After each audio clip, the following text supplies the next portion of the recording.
আসসালামু আলাইকুম। কেউ যদি বিয়ের কাবিননামার মধ্যে কোনো মিথ্যা তথ্য দেয়, সেক্ষেত্রে করণীয় কি? আমাদের দেশে এখন একটা ব্যবসা খুবই প্রচলিত, সেটা হচ্ছে বিবাহ ব্যবসা বা কাবিন ব্যবসা।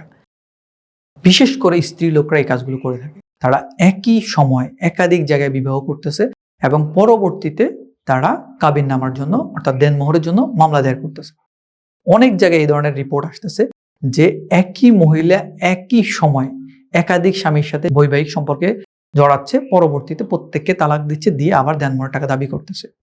কিন্তু যে কাজটা করে ওনারা সেটা হচ্ছে প্রত্যেকবারই কাবিননামার মধ্যে নিজেকে কুমারী নারী হিসেবে চিহ্নিত করতেছে, দেখাচ্ছে যে আমি কুমারী নারী, অথবা পূর্বে তার বিবাহ হয়নি। এখন এই যে প্রতারণাটা করলো একটা লোকের সাথে, এই প্রতারণার পরিপ্রেক্ষিতে ওই ব্যক্তি, ক্ষতিগ্রস্ত ব্যক্তিরা কি প্রতিকার পেতে পারে? দেখুন, আমাদের দেশে অহরহ একটা ঘটনা ঘটতেছে এখন, সেটা হচ্ছে মোবাইলে পরিচয় হচ্ছে।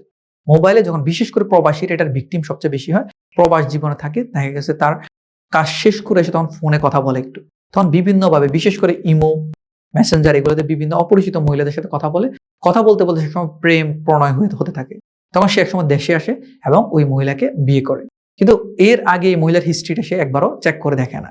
এই মহিলা হয়তো এর আগে একাধিকবার বিবাহ হয়েছে, কিন্তু সে এগুলা তার কাছে গোপন রেখেছে। এবং স্বাভাবিক প্রেমে যখন থাকে মানুষ, মোহের মধ্যে থাকে, তখন 5 লাখ 10 লাখ 20 লাখ টাকা বিনিময় করা কোনো ব্যাপার না, করে ফেলে। কিন্তু পরবর্তীতে সে যখন বুঝতে পারে যে এই মহিলা তার সাথে প্রতারণা করেছে, তখন সে এই মহিলাকে হয় নিজে ছাড়তে চায় অথবা ওই মহিলা তাকে ছাড়তে চায়। এর মধ্যে বিভিন্ন ধরনের গিফট, মোবাইল, এটা সেটা, টাকা পয়সা তো সে পাঠিয়েছেই, কিন্তু এরপরে মহিলা দেখা গেল তার বিরুদ্ধে দেনমোহরের মামলা করে দিচ্ছে। এই ক্ষেত্রে দেনমোহর যেহেতু কাবিন নামে আপনি লিখেছেন, আপনাকে এটা পরিশোধ করতে আপনি বাধ্য।